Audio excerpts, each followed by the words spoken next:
जी अस्सलाम वालेकुम। प्रोग्राम गुफ्तगू के साथ हाजिर हैं कमर बुखारी, जो एक जाने माने सीनियर तज्जियाकार भी हैं, सहाफ़ी भी हैं, शायर भी हैं, अदीब भी हैं। एक मल्टी जो है वो खूबियों वाले शख्सियत है वो। और आपका ये खादम कमर ज़मान भट्ट आपके सामने हाजिर है। आज बात करेंगे मुख्तलिफ समाजी मसाइल पर। जैसा कि आप सब जानते हैं कि मसाइल तो गुनागू हैं, बेशुमार हैं, लामहदूद हैं, कि जो हुकूमतों की पॉलिसियां रही हैं उनकी वजह से जो इदारे बनाए गए थे हुकूमतों की तरफ से अवामी मसाइल हल करने के लिए, उनको रिलीफ देने के लिए, वही अदारे उल्टा जो है अवाम के मसाइल में इजाफे का बायस बन रहे हैं। वही अदारे जो है वो करप्शन के घर बन चुके हैं। तो इन हालात में मसाइल कहाँ हल होंगे, मसाइल बढ़ते ही जाएंगे। तो आज के गुफ्तगू प्रोग्राम में जो मौजूआत पर हम जो बात करेंगे उनमें एक तो टेक्सटाइल का बहरान है। फैसलाबाद को टेक्सटाइल सिटी भी कहा जाता है, पाकिस्तान का मैनचेस्टर भी कहा जाता है, टेक्सटाइल हब है पाकिस्तान की। मुल्क की जो बरामदात है उनमें एक बड़ा हिस्सा फैसलाबाद का होता है। और दूसरा हमारा मौजूद जो है, पंजाब टेक्स्ट बुक बोर्ड की तरफ से सरकारी तालीमी इदारों में तलबा तालबात को जो किताबें फराहम की जाती थी वो अब उनका जो फराहमी है वो बंद कर दी गई है। जबकि आखिर में अवाम को इंटरटेन करने के लिए, इन मसाइल से थोड़ी देर के लिए छुटकारा दिलाने के लिए आज के पाक भारत मैच पर भी बात होगी। तो सबसे पहले बात करते हैं टेक्सटाइल बहरान के हवाले से कि इस वक्त जो सूरत चल रही है, साबका जो हुकूमत गई है 16 माह हम पर जो हुकूमत करके उसके बाद ये निगरान हुकूमत आई है, तो इन दो हुकूमतों की जो पॉलिसियां हैं सनती हवाले से, इंडस्ट्री के हवाले से, टेक्सटाइल के हवाले से, वो इतनी हौसला अफजा नहीं है, जिसकी वजह से पाकिस्तान का मैनचेस्टर जो है टेक्सटाइल हब फैसलाबाद में टेक्सटाइल का जो है बड़ा बहरान आ चुका है। जिन फैक्ट्रियों में 3-3 शिफ्टें चल रही थी, कारीगर ढूंढे जा रहे थे, वहां पर आप दोनों शिफ्टें खत्म हो गई है बुखारी साहब, और एक शिफ्ट चल रही है। हजारों वर्कर जो है बेरोजगारी का शिकार है। बाकी जो फैक्ट्रीज मालकान है वो तनख्वाहें अदा नहीं कर रहे मजदूरों की। और यहाँ पर यह भी देखने में आ रहा है कि 50% पावर लूम फैक्ट्रियां भी बंद हो चुकी हैं। तो इस हवाले से आप क्या कहेंगे, इस वक्त क्या सूरत हाल, क्या देख रहे हैं आप, कि आने वाले दिनों में क्या हो रहा है? ये लाखों मजदूर जो बेरोजगार होंगे ये कहाँ जाएंगे? ये फिर सड़कों पर आएंगे तो लॉ एंड ऑर्डर की सूरत हाल पैदा होगी। बहुत शुक्रिया कमर ज़मान भट्ट साहब और अस्सलाम वालेकुम नाजरीन। हमारे यहाँ बतदरीज एक जवाल पजीर हम एक मईशत की तरफ चल पड़े हैं, और ये जो हमारे इस तरह नीचे की तरफ आने का सफ़र है वो बड़ी तेज़ी से आ रहा है।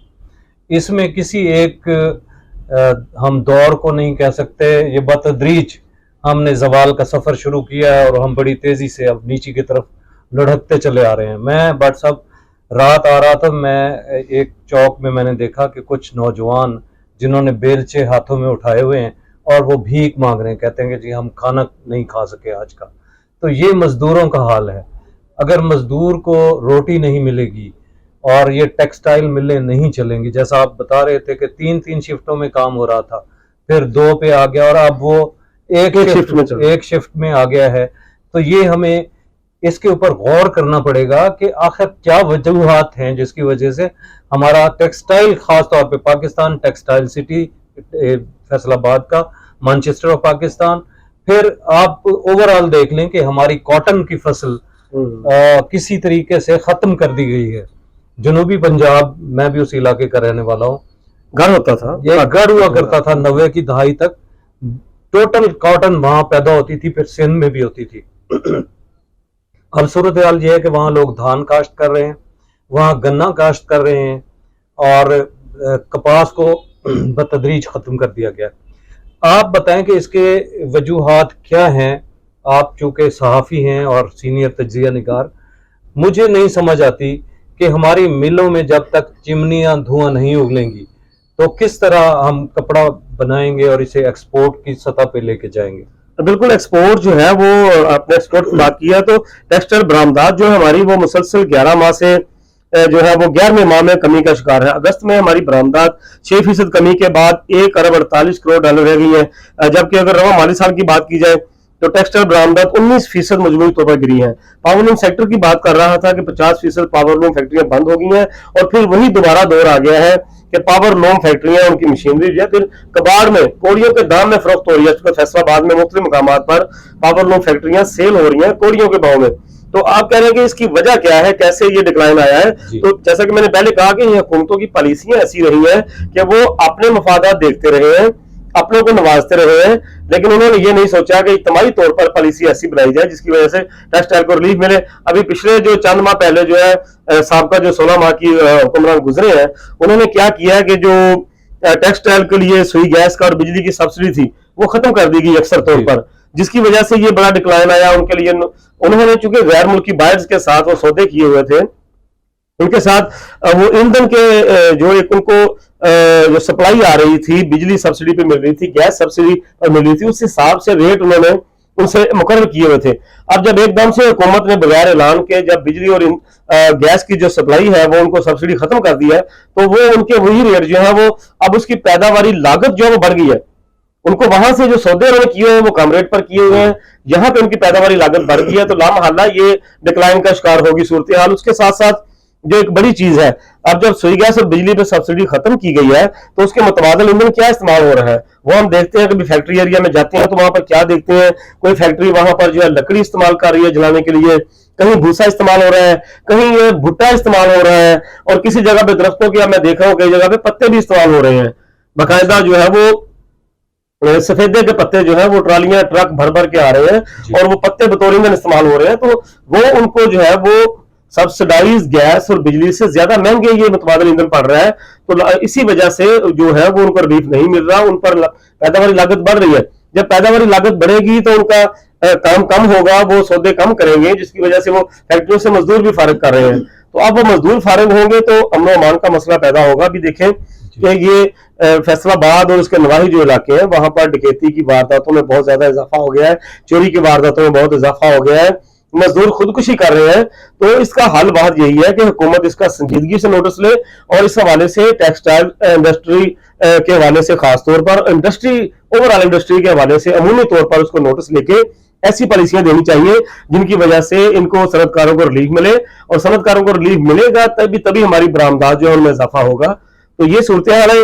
اس کے بعد بات کریں گے آپ سے سب برآمدات کے حوالے سے. میں سمجھتا ہوں کہ پہلے ہمارے یہ ٹیکسٹائل انڈسٹری یا دوسرے انڈسٹریلسٹ تھے یہ برآمدات پہ فوکس کرتے تھے, سب سے زیادہ برآمدات یہ کرتے تھے. اب پولیس برآمدات کر رہی ہے زیادہ. کسی کی جیب سے کوئی چرس نکال لی, کسی کی جیب سے کوئی پیسے نکال لیے, پولیس نے کہیں سے کچھ برآمد کر رہی ہے, کچھ برآمد کر رہی ہے.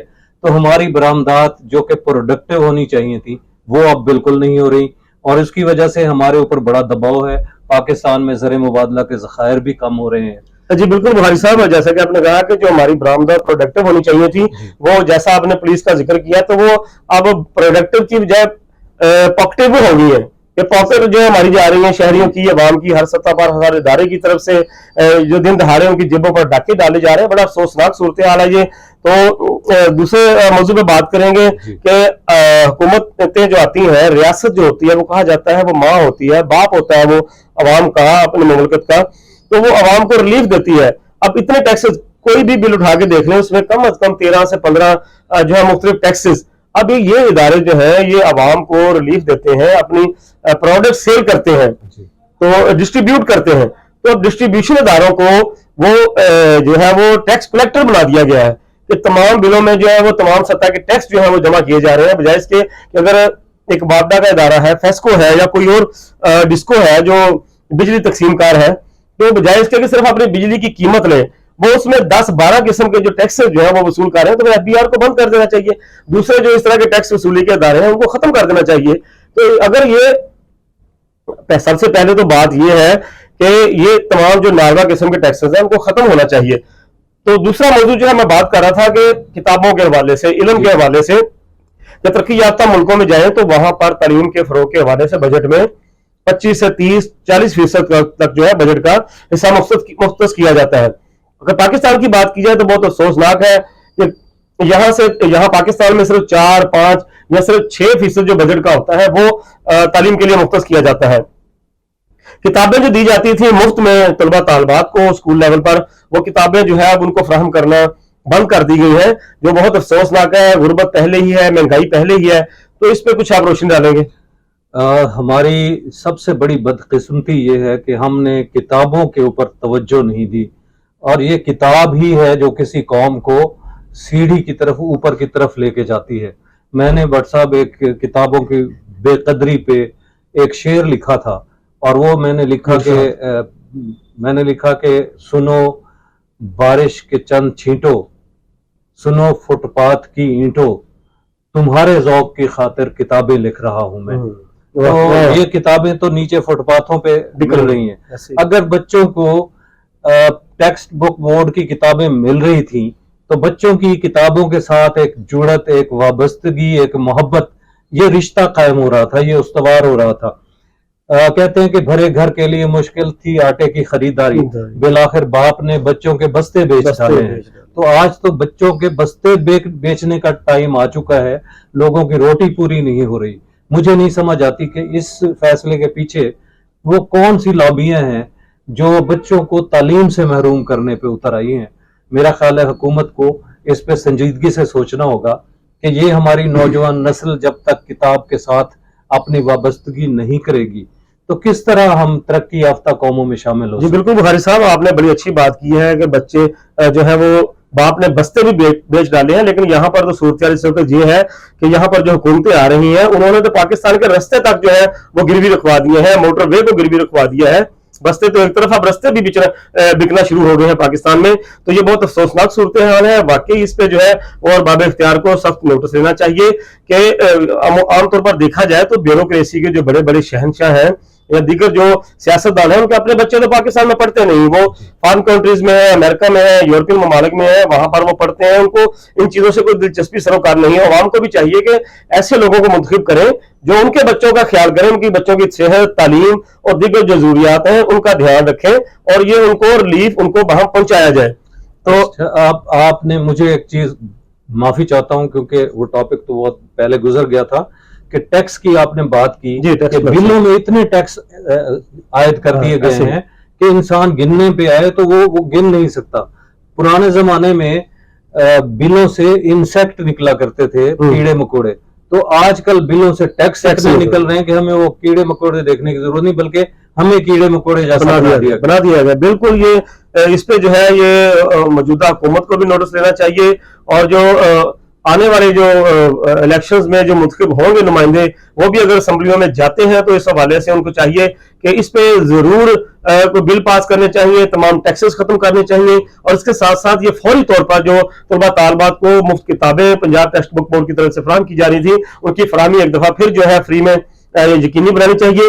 तो बात करते हैं इस हवाले से अब जो चैंपियंस जो एशियन कप हो रहा है उसमें आज फिर पाकिस्तान और भारत का दूसरा मैच था और वो दूसरा मैच भी बारिश की नजर होने का इम्कान लग रहा है। बारिश हो रही है, वक्ती तौर पर रोक दिया गया है और ज्यादा खदशा यही है कि बारिश जो है कहीं ये फिर दो पॉइंट्स की बजाय एक एक पॉइंट पे ना ले आए। दोनों मुल्कों को इस वक्त जो है वो पेशगोई की जा रही है कि कोलंबो में 90% तक बारिश की पेशगोई है आइंदा 10 दिन तक।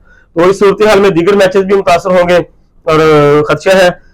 इस वक्त जो सूरत हाल है वो बुखारी साहब, पाकिस्तान जो है वो पिछले मैच में बांग्लादेश को शिकस्त देकर पॉइंट्स टेबल पर सरफहरिस्त है और अगर ये पाक भारत आज का मैच जो है ये भी बारिश की नजर हो गया तो फिर भी जो है वो पाकिस्तान फाइनल खेलेगा और श्रीलंका भारत के पॉइंट्स अगर बराबर होंगे मौसमी हालात खराब होने की वजह से तो नेट रन रेट नाफज नहीं होगा बल्कि पॉइंट्स बराबरी पर होंगे और फाइनल की दूसरी टीम का फैसला जो है वो टॉस पर होगा। कौन सी 17 सितंबर को फाइनल हो रहा है कोलंबो में और उस रोज भी 17 सितंबर को भी बारिश की पेश गई है। तो इसमें ये होगा कि अगर बारिश के बाद फाइनल ना भी खेला गया तो जो फाइनल पहुंचने वाली जो दोनों टीमें हैं, फाइनलिस्ट टीमें हैं, उनको मुश्तरका तौर पर फातह करार दिया जाएगा और ट्रॉफी दी जाएगी उनको आधी आधी मुद्दत के लिए। तो इस हवाले से ये क्या कहेंगे कि जो आईसीसी के प्रेसिडेंट है जय शाह, ये बहुत बड़ी सीट पर बैठे हैं वो, लेकिन उनकी जितनी बड़ी सीट है होता है उतनी बड़ी उन्होंने नाहली और नाकस कारकर्दगी का मुजाहरा किया है कि तमाम ममालिक की तरफ से, खिलाड़ियों की तरफ से, एक्सपर्ट्स की तरफ से ये कहा जा रहा था कि ये इन दिनों में वहां पर बारिशों का इम्कान है तो बारिशों की वजह से मेजबानी जो है वहां पर मैचेस ना करवाए जाए, उसकी बजाय इंडिया और पाकिस्तान में अगर होते हैं तो वहां कराए जाए। लेकिन अजय शाह ने जिद की और श्रीलंका में ये मैचेस करवाए जिसका आज ये हमें खमियाजा भुगतना पड़ रहा है कि मैचेस जो है एक बहुत बड़ा इंटरनेशनल इवेंट है लेकिन अवाम का मजा किरकिरा हो गया और बारिश की वजह से जोश भी ठंडा हो गया है। कमर जमान साहब, ये जय शाह के बारे में उनकी एक मेरा ख्याल है बचगाना सोच है टीमों को तो ट्रॉफी मिले ना मिले, तो जय शाह को मेरा ख्याल है ट्रॉफी जरूर मिलनी चाहिए, क्योंकि बच्चों वाले उसकी शौक है। इकदाम और अगर वो शख्स जरा सा भी संजीदा मिजाज का होता तो इन मैचेस को दुबई में या यूएई में शिफ्ट किया जा सकता था। और ये न्यूट्रल प्लेस पर बिल्कुल, लेकिन वो हट धर्मी है और बच्चों वाली जिद है, इसमें कोई ऐसी बात नहीं है कि कोई मेरिट पे बातचीत चल रही है। दरअसल पाकिस्तान की टीम को मजबूत देखकर उन्होंने इस दफा बारिश को अपना सहारा समझा है, और ये सहारे कभी भी कायम नहीं रहते। बिल आखिर पाकिस्तान और इंडिया को किसी ऐसे मकाम पे भरपूर मुकाबले का मौका मिलेगा जिसमें सब कुछ सामने आ जाएगा कि कौन सी टीम बहुत अच्छी थी और किस टीम के पास स्ट्रेंथ बेहतर। जी बिल्कुल, फिल्मों में भी हम देखते हैं कि जो नेगेटिव माइंड लोग होते हैं वो फिल्म के विलन का सहारा लेते हैं, विलन के पास जाते हैं, विलन की मिन्नतें करते हैं, उसका साथ जो है वो लेने की कोशिश करते हैं। तो यहाँ पर भी जो है इस ट्रॉफी में जो क्रिकेट मैचेस हो रहे हैं इनमें भी भारत जो है विलन का किरदार अदा कर रही है। तो इंडिया जो है वो विलन के पास गया है। और अजय शाह ने एक और जो है निराली मंतक छोड़ी थी कि पाकिस्तान में सिक्योरिटी के मसाइल है। तो सिक्योरिटी मिसाइल के हवाले से अगर बात की जाए तो जैसा कि हमारे नाजरीन भी जानते हैं, क्रिकेट से शगफ भी रखते हैं ज्यादातर नाजरीन, तो आप भी को भी इल्म होगा कि पाकिस्तान ने गुज़िश्ता 6 सालों के दौरान पाकिस्तान के अंदर जो मुख्तलिफ स्टेडियम्स हैं वहां पर 23 बड़े इवेंट्स मुनक्कद कराए हैं। 23 बड़े इवेंट्स में सिर्फ पाकिस्तानी टीमें नहीं खेली, बल्कि उनमें न्यूजीलैंड की टीम भी आई है, श्रीलंका की टीम भी आई है, वेस्ट इंडीज की जो है वो मेल फीमेल टीमें भी आई हैं, जिम्बाब्वे की टीम भी आई है। और उसके अलावा सिर्फ क्रिकेट के नहीं कराए बल्कि हॉकी और फुटबॉल के भी टूर्नामेंट कराए हैं, कराटे के भी टूर्नामेंट कराए हैं। तो ये अजय शाह का जो मंतक है ये इंतहाई बोधी बेबुनियाद है, और इसके हवाले से जो क्रिकेट के हलकों को जो अरबाब इख्तियार है वर्ल्ड लेवल पर, उनको इस हवाले से नोटिस लेना चाहिए। और आईसीसी के सदर की इस तरह के इकदाम हैं जिसकी वजह से एक आलमी सतह का इवेंट जो है खराब हो रहा है, उसके हवाले से नोटिस लेना चाहिए और कोई ना कोई इस पे कोई सख्त कार्रवाई होनी चाहिए। इसके साथ ही इजाजत चाहेंगे, मिलते हैं इंशाअल्लाह अगले प्रोग्राम तक। अल्लाह हाफिज। इस वीडियो को लाइक करें, हमारे चैनल को सब्सक्राइब कर बेल आइकन जरूर प्रेस करें